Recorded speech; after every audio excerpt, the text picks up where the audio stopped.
In the deep ocean's sunless midnight zone, life survives on patience and light.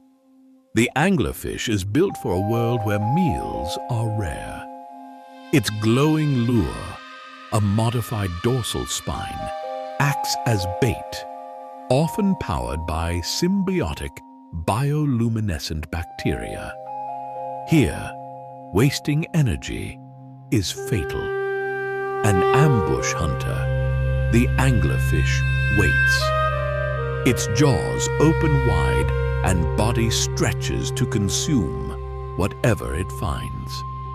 Adapting to high pressure and freezing cold, it relies on efficiency.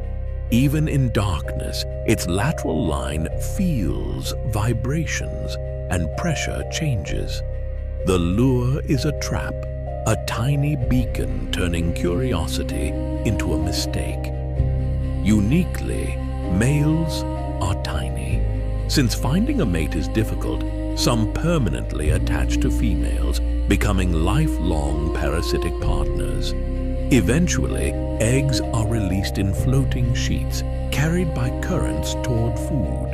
In the deep, survival isn't speed, it's efficiency, patience, and a lamp in the dark.